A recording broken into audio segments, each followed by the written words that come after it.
just got back from an awesome trip to Washington. My husband and I celebrated 1 year of being married by staying on a farm Airbnb, going on a bunch of hikes, a quick foray through downtown Seattle, and a couple nights in Port Angeles to go hiking and kayaking in Olympic National Park. If you're interested in hearing about what we did, maybe a couple budgeting and traveling tips, the coffee we tried, and the hikes we chose, then just keep watching. Instead of listing everything we did by category, I'll be taking you through each day in order. Don't forget to not subscribe because I'm not a vlogger, I'm a piano player.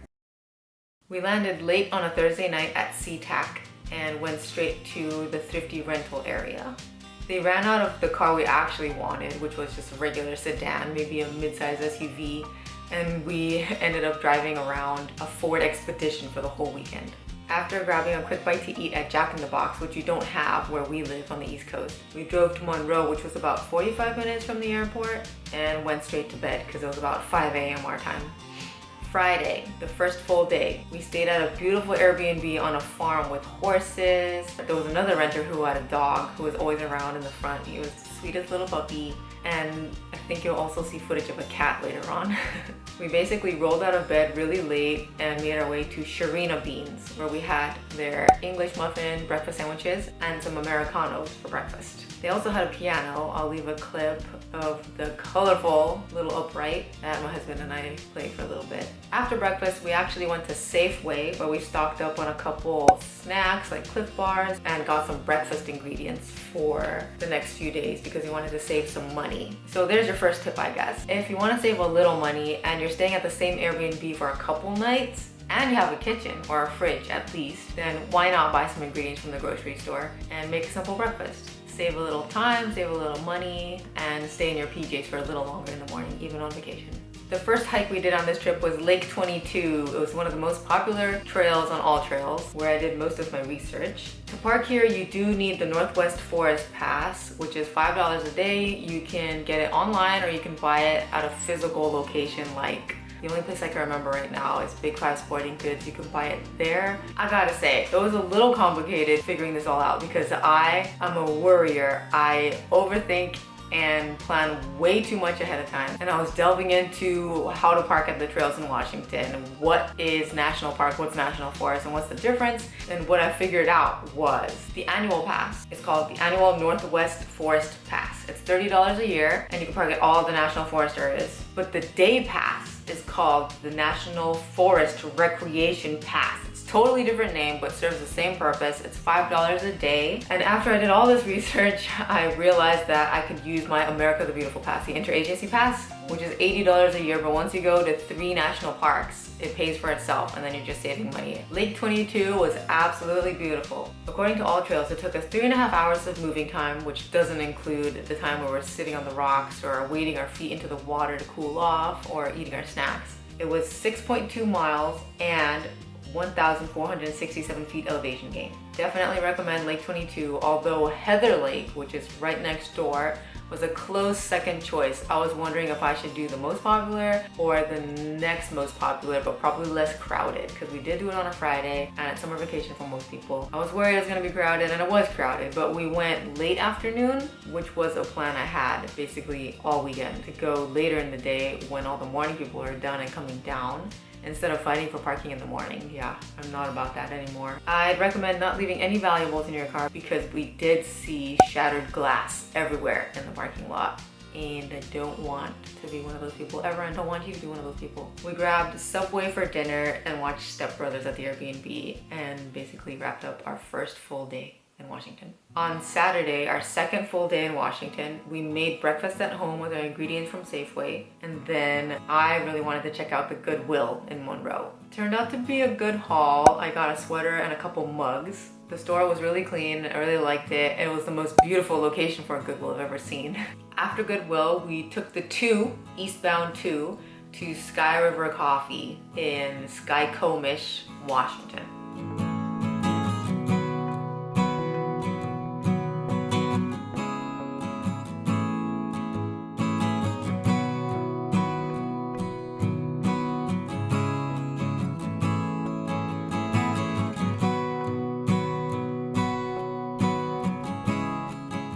Funny story, we arrived there at 2:04, but they close at 2. So my husband and I were standing in front of the door looking at the hours and just being sad, and we were about to walk away when the door suddenly opens and the nicest barista was like, "Oh, come on in, you'll be our last customers. I can't let you leave without coffee after coming all this way."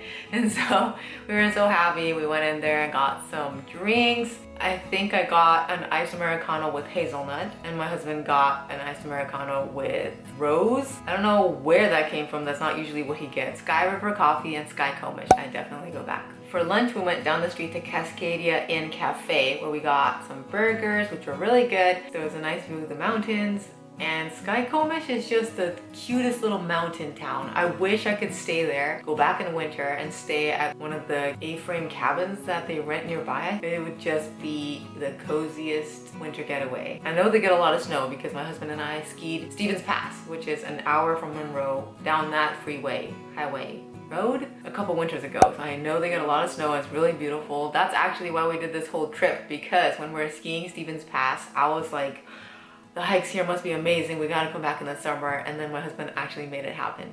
He's the best. After our delicious burgers, we turned around and went to hike Haybrook Lookout Trail. It's a really short, kind of steep little trail, lots of dogs and lots of families, especially on a Saturday. You end up at a really cool fire lookout, and it's only 2.1 miles, 915 feet elevation gain, and it took us about an hour and 22 minutes.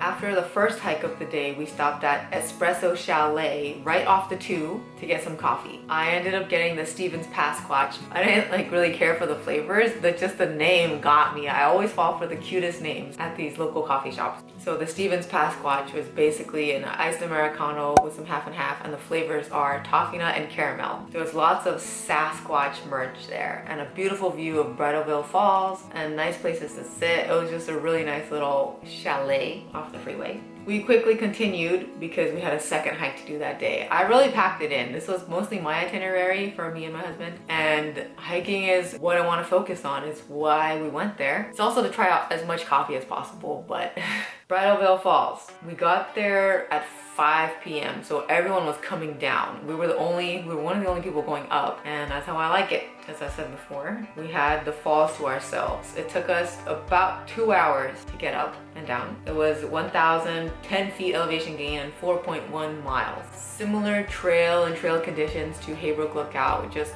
feels like a rainforest. It's mostly dirt. Bridalveil Falls was gorgeous. The falls were rushing and gushing and just beautiful, and I definitely recommend it, but do it later in the day on the weekend or during the week.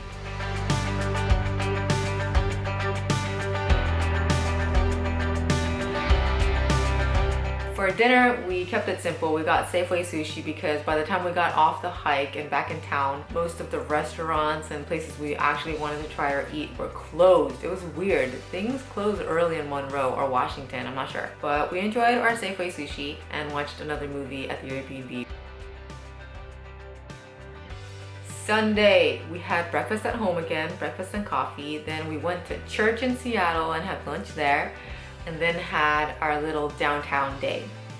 We left our car at the Olympic parking garage on Seneca and 5th and took Lime scooters to the Starbucks Reserve Roastery. I had been looking forward to this for a long time. I always wanted to go here, and I was so disappointed. It was Sunday. I know, it was my bad. We couldn't go any other day. It was Sunday. It was so busy. It was so packed. It was so noisy, and it just felt like a big store. Everything was sparkly. Everything was expensive. I had expected it to be peaceful and people were working or studying, but it was a tourist trap. We didn't buy anything. We didn't get any drinks. We didn't get any souvenirs. I just kind of had to get out of there because it was so overwhelming. I was really sad. I used to work at Starbucks. I want to see the Reserve Roastery just for fun, but we got back on our Lime scooters and we headed to Pike Place Market. We walked around a little bit. The most interesting thing was the guy playing an acoustic piano on the street. street in the sun. It was a really hot day, which is rare for Seattle, I think, but we were lucky with the weather the whole weekend. It never rained, and it was so crowded again. I wanted my husband to see the fish throwing and what you go to see at Pike Place Market, right? But after walking a little bit, we kind of got out of there. I showed him the first Starbucks. We went to the gum wall as well, but also just kind of felt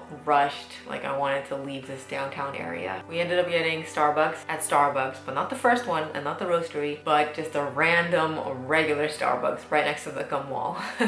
For the experience, we got on the ferry with our rental car.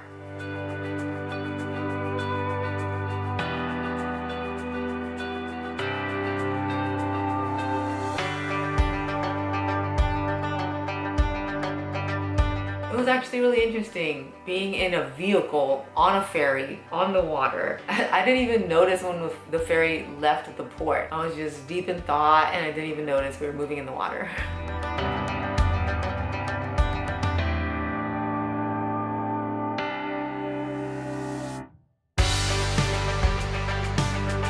It would have taken us the same amount of time if we had driven down from Seattle through Tacoma, up and around Bainbridge Island to Port Angeles as it did to take the ferry, which is straight across from Seattle to Bainbridge Island. It was a good decision. I like the ferry. It was enjoyable, and it's not something we could do where we live, so.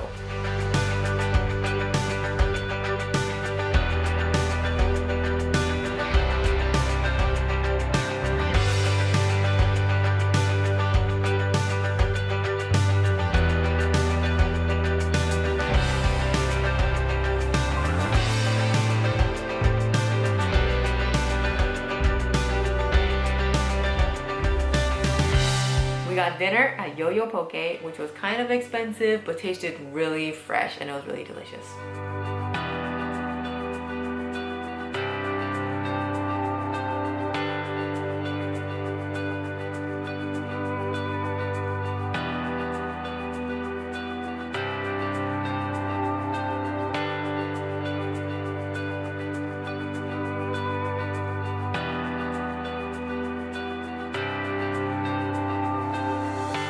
Our motel for the night was Uptown Inn in Port Angeles.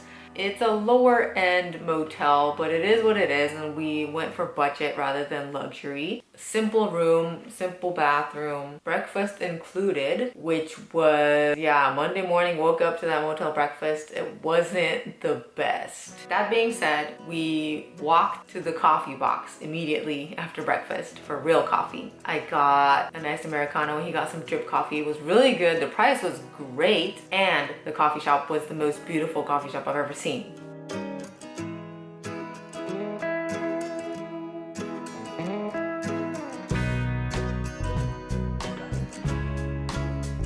After coffee, we walked over to the Port Angeles Visitor Center for some information. We talked to the nice ladies there, and then we walked a little more to the harbor pier and took some funny selfies together because there was no one around and it was just a nice day. On the other side of town, we drove to Makeout Point. There was this random tag, like point on Google Maps that was called Makeout Point, and it was either, maybe it's a joke or it means something else, but I thought it'd be funny to go there and just make out with my husband. I did end up going to Goodwill in Port Angeles, and let me save you the trip and don't go there. There's no fitting room, the bathrooms are not for customers, there was a weird smell. The people there were nice enough, but I am not gonna buy any clothes if I can't try it on. Maybe that was a COVID thing that happened, they took out their fitting rooms, but it was a waste of time to be there. We finally made our way over to Olympic National Park and went straight to the north end of Lake Crescent.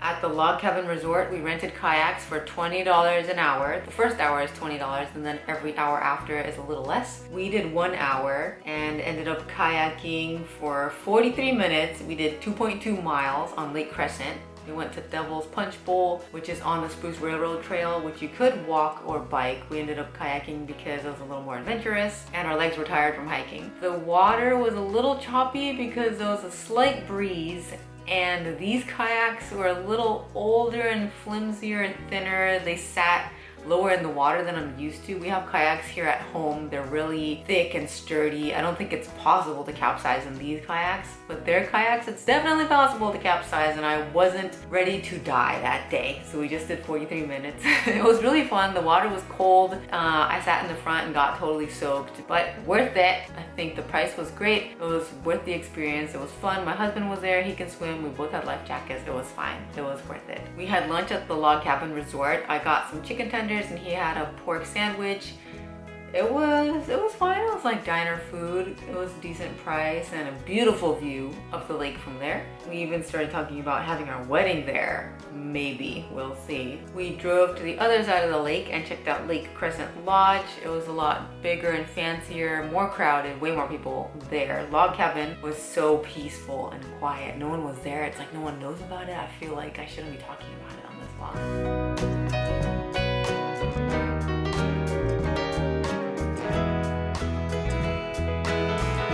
Mount Storm King and Marymere Falls has the same trailhead, the same shared parking lot, so we parked and went to the falls first and then Mount Storm King. All Trails tells me that we did 5.1 miles, 2,359 feet elevation gain, and it took about 3 hours, not counting the time we were hanging out at the top of the mountain, where you could put out your hand and the wild birds will come and sit in your hand. Of course, they think you have food, and maybe you do have food or you don't have food, but that was amazing, just having wild birds come to your hands. And the view was amazing.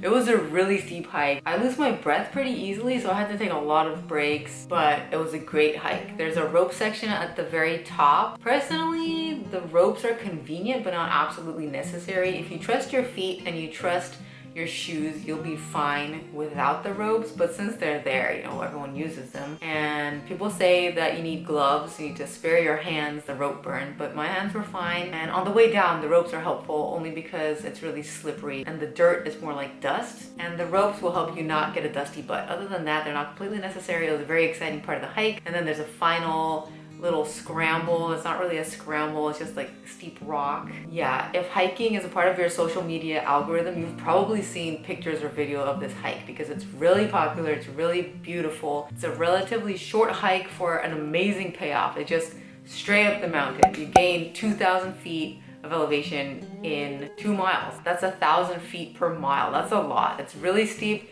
it's really tiring, lots of sweat, totally worth it, very fun. Last full day of our trip. We caught sunset and a view of the crescent moon at Lake Crescent before heading out of the park.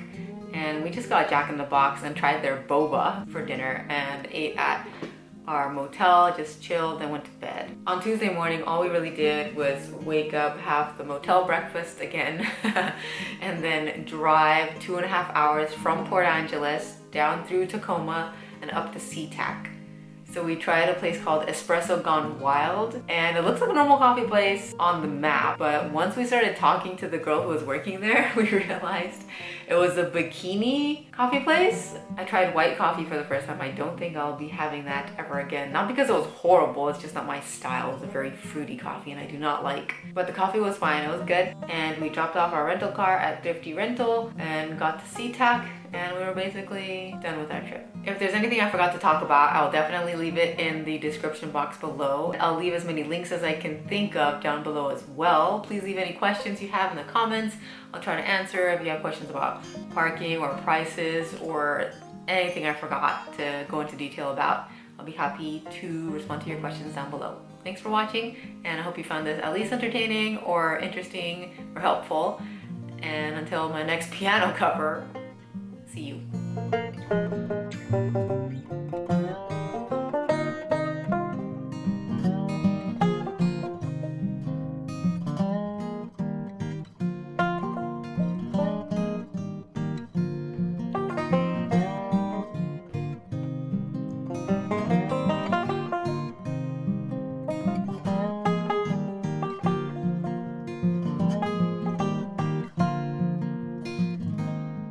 Oh well.